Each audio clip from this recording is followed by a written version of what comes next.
eye to eye to eye. Ang timingan nito eye to eye talaga. Pero pag sa mga piping, ang timingan yan kahit hindi ka na eye to eye dyan.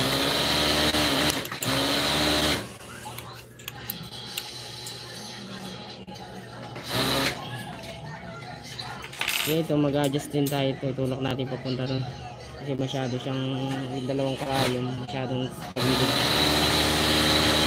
Hindi ko pa naman to sinigipan ng gusto, maluwag pa ito.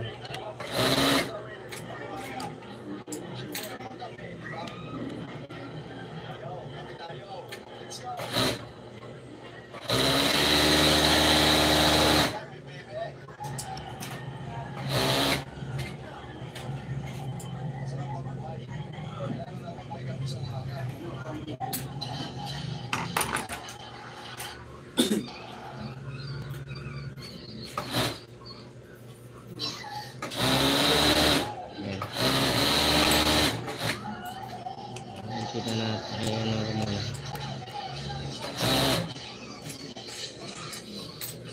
Ayan natin higpitan.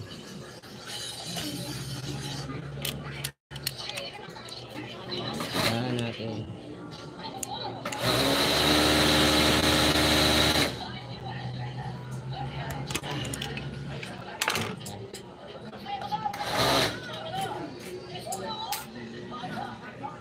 Sobra.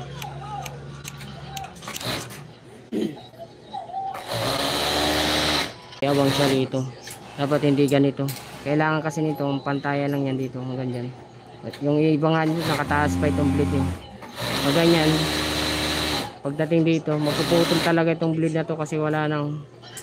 Dapat ito ibaba natin. So dito tayo dito tayo mag-adjust sa ilalim yan. Yan.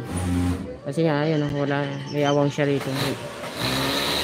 Hindi naman yan ano dito ibaba ng gusto. Kaya lang problema niyan pagdating dito, ayan, wala siyang dapat nakaganyan siya.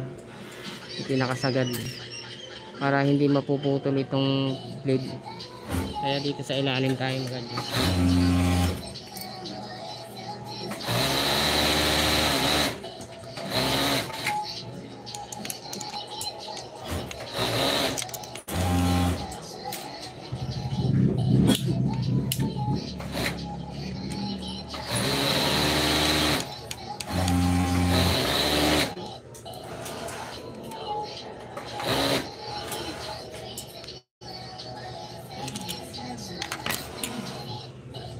Ayan o, sagad na siya.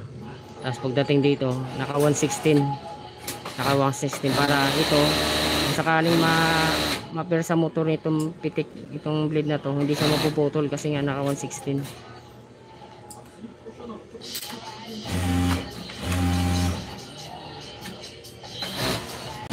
Ganyan na pag-adjust. Kailangan talaga nakaganyan. Babang-baba na siya. Ayan. Hindi pwedeng ibaba pa itong blade kasi nga masisira pa rin kasi nga itong ganito. Ito konti nga lang palang in-adjust ko rito.